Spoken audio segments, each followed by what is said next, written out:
الحمد للہ وکفا وسلام علی عبادہ الذین اصطفیٰ اما بعد اعوذ باللہ من الشیطان الرجیم بسم اللہ الرحمن الرحیم لقد جاءکم رسول من انفسکم صدق اللہ العظیم وعن انس رضی اللہ تعالی عنہ قال قرأ رسول اللہ صلی اللہ علیہ وسلم لقد جاءکم رسول من انفسکم بفتح الفاء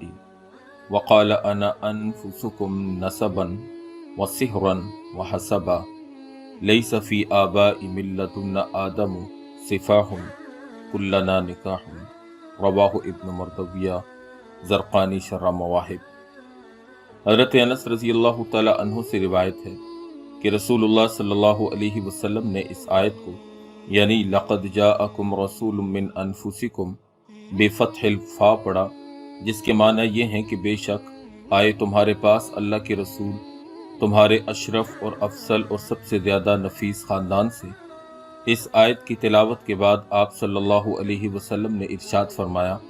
کہ میں باعتبار حسب و نسب کے تم سب سے افضل اور بہتر ہوں، اور میرے آباء و اجداد میں حضرت آدم سے لے کر اب تک کہیں زنا نہیں، سب نکاح ہے۔ اس حدیث کو ابن مردویہ نے روایت کیا ہے۔ ابن عباس اور زہری رضی اللہ تعالی عنہم من انفسکم بفتح الفاء پڑھا کرتے اور من افضلکم و اشرفکم کے ساتھ اس کی تفسیر فرمایا کرتے تھے، جس کی طرف پیچھے ترجمے میں ہم نے اشارہ کر دیا ہے۔ حضرت آدم علیہ السلام سے لے کر آپ صلی اللہ علیہ وسلم کے والد ماجد اور والدہ ماجدہ تک جس قدر آباء و اجداد اور امہات اور جدات سلسلہ نسب میں واقع ہیں، وہ سب کے سب محسنین اور محسنات یعنی سب عفیف اور پاک دامن تھے، کوئی فرد ان میں زنا میں کبھی ملوث نہیں ہوا۔ یہ ایک حدیث کا مضمون ہے جس کو طبرانی نے حضرت علی کرم اللہ وجہہ سے مرفوعاً نقل کیا ہے۔ حافظ حیثمی رحمۃ اللہ علیہ فرماتے ہیں کہ اس سند کے رجال سارے کے سارے ثقات یعنی قابل اعتماد ہیں، صرف ایک راوی متکلم فی ہے جس کی حاکم نے توثیق کی ہے۔ عباد المخلصین کہ جن کو حق تعالی شانہ نے اپنی نبوت اور رسالت کے لیے منتخب فرمایا ہو، ان کا سلسلہ نسب ایسا ہی پاک اور مطہر ہوتا ہے۔ اللہ ان کو ہمیشہ اسلاب طیبین سے ارحام طاہرات کی طرف پاک اور صاف منتقل فرماتا رہا۔ حق جل وعلا نے جس کو اپنے مصطفیٰ اور مجتبیٰ بنایا، اس کے مصطفیٰ بنانے سے پہلے اس کے نسب کو ضرور مصطفیٰ اور مجتبیٰ، مہذب اور مصفہ بنایا۔ مصطفین الاخیار خدا کے برگزیدہ اور پسندیدہ بندوں کا جس چیز سے جس حد تک تعلق ہوتا ہے، اسی حد تک اس میں بھی اصطفاء اور اجتباء، برگزیدگی اور پسندیدگی پائی جاتی ہے۔